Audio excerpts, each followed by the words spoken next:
I'll be able to use all that. Okay.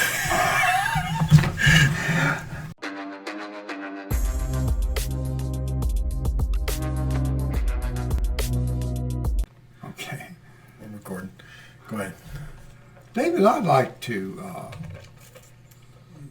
talk briefly about a subject that I think most Christians my age don't have a clue about and are really offended by it. And for them to really deal with it, they're going to have to overcome a lot of obstacles in their thinking and history of a lot of teaching in the church. But it has to do with this business of buying a gun. I'm moving to a home.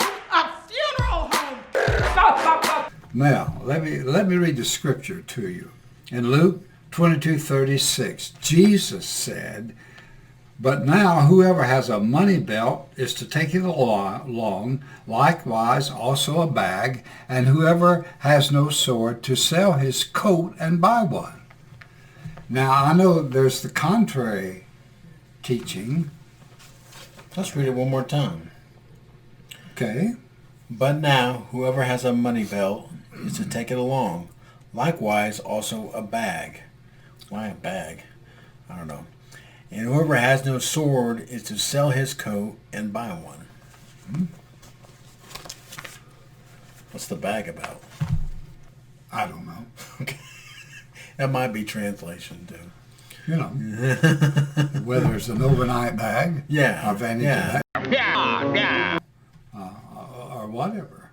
Okay. But the meat of it is the sword. Right. And we adopt more this teaching about where Jesus said, "He that lives by the sword shall die by the sword," and turn the other cheek and stuff like that.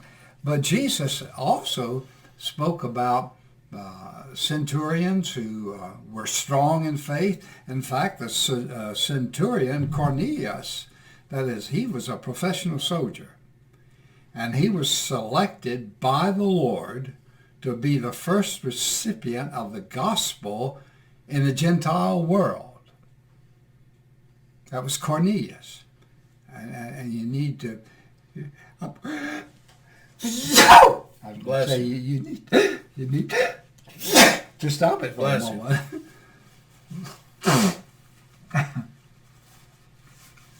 Okay. My wife lets me have 3 sneezes, and then she yells at me. Stop it. Number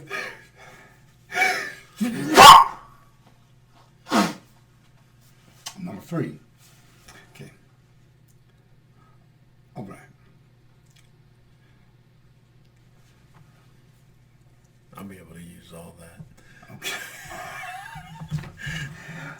In 1 Timothy 5:8, we're told, "But if anyone does not provide for his own, and especially for those of his household, he has denied the faith and is worse than an unbeliever." And providing for our households and for our family involves providing protection. As we see the breakdown of law and order, or law and order in different places, then we have to be prepared to defend our families when it's not an issue of the faith. They're not coming to kill us because we're believers in Jesus Christ. They're coming to kill us or take our property just because it's there. I mean, our property's there, and if we've got something they want, they're going to come get it. Mm-hmm. That's anarchy, and God's not glorified by that. And if we're sorry, but if we have to kill somebody to protect our family, then so be it. And the Lord help us to be a good shot. Boom! Yeah. Okay. Yes. There's certain things that aren't worth dying for, but they might be worth killing for. Okay. All right. And quite frankly, up until this moment, the presentation of this little clip, I've never thought about buying a gun for protection of my family. It's American. USA, baby! Woo! Mm-hmm. in the first place, the reason why the right to bear arms was written into the Constitution, it was there to protect from the government. You know, it wasn't particularly for protection from the Indians. No. Or whatever. I say it like this, and this is until someone convinces me that there's a better way to say it, it's like this. The most important right we have is the right to free speech. That's what keeps our government in check. In order to maintain that free speech, we have the Second Amendment, which protects our free speech. And what is the Second Amendment? The right to bear arms. Okay. I knew that. I know you did. I know. But, and yes, it is to protect, to stop the government, or just, I think it covers a lot of bases. It's to protect ourselves, from animals, both human and non. You want to murder? And so, along with this, we may have to lay up some supplies of food. I know a number of years ago, I was speaking with David about this earlier, that Sam's used to have these, I don't know, 25 They still pound, have them. Huh? They still have them. I'm sure they still have them. Yeah. Well, 25-pound buckets of food that last for 20, 25 years or something. They got infomercials for this stuff now. It's funny. This offer comes with 22 buckets, plus a bonus of 6 additional buckets. Where people are eating them. Look at this.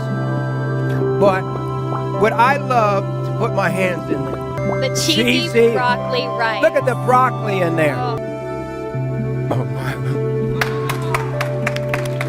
Okay, but I'm going. I'm going to look into that. I've been concerned to buy books for folk that I feel like tell us what's ahead, or different perspective on the gospel that we're accustomed to having. Like I feel like the Messianic Jewish understanding of the Scriptures is extremely important for us. So.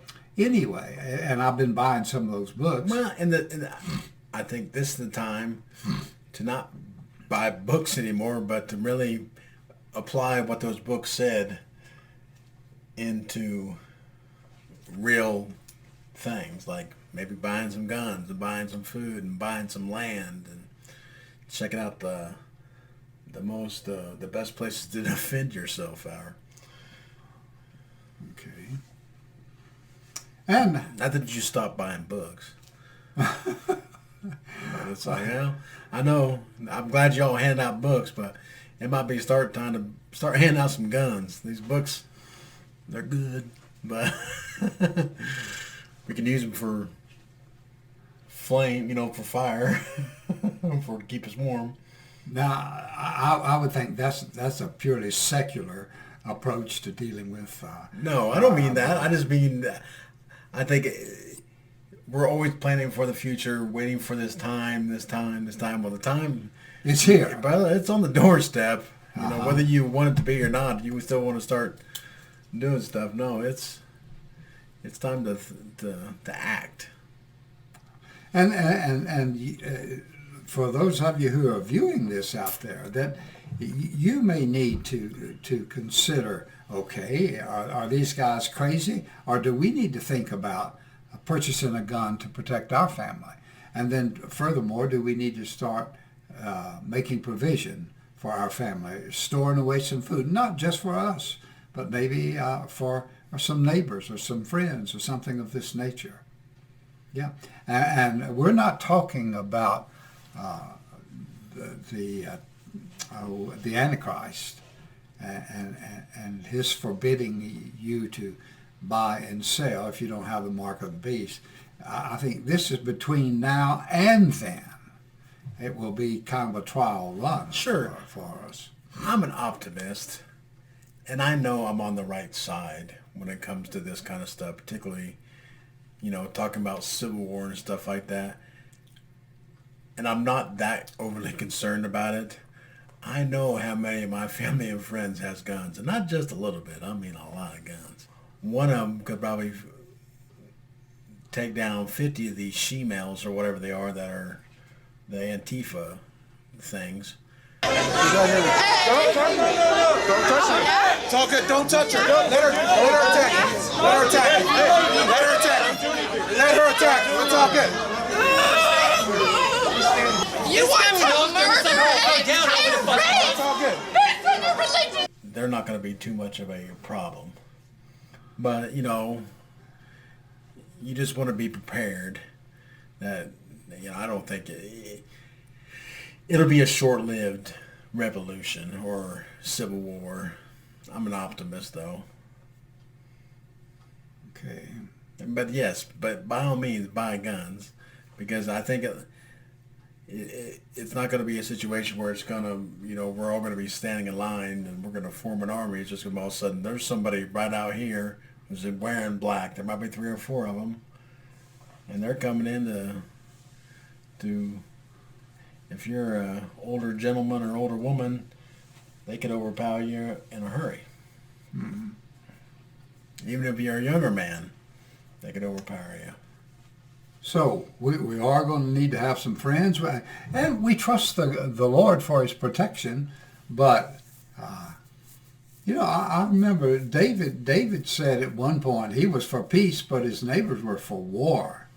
He didn't want to go to war, but he was forced to. King David. King David, yes, right. And but he was part of your namesake, son. I know. Okay. It's part of the stuff I have to live up to. I think, yeah, again, these are exciting times, but it's time to understand where we are, and and we need the spirit of the sons of Issachar.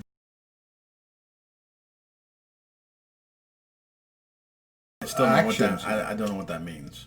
Discern the times? No, I understand what discern the times mean, but to pray that the sons of Issachar, I don't know what that means. To pray that the spirit Yeah, I don't know what the spirit is. of the sons of Issachar. I don't know what that is. Well, it's a discerning spirit. It's the very thing that you're talking about, what I'm saying here. Well, yeah, that what I'm saying. Who are the sons of Issachar? Okay. Issachar was one of the tribes of Israel. There were Okay. 12 tribes. And like Judah, tribe of sons Judah. of Issachar. No, okay. But then there was a discerning spirit or wisdom that would come through the tribe of Issachar. You keep saying that. What is the discerning spirit? What is it about the sons of Issachar? I mean, can you tell me a story or something? You just keep saying the sons of Issachar. And and we need the spirit of the sons of Issachar. These guys could read the different signs, whether they're in the stars, the moon, or the earth, or the raccoons were acting differently, or whatever, that they could determine what was happening as a result of all that they saw, and they could suggest, hey, this is what we better do. And so we need to have that spirit about us that can put it all together, like David embraces some of this stuff, that we can put his understandings together with that of others and say, okay, now this is about what you ought to do. And even right now in this clip, he said, maybe it's time to go out and buy a gun and some ammunition. Yeah, of course. If you can get it. Yeah. If you can get it, yes. All right. Are we done with this segment? All right.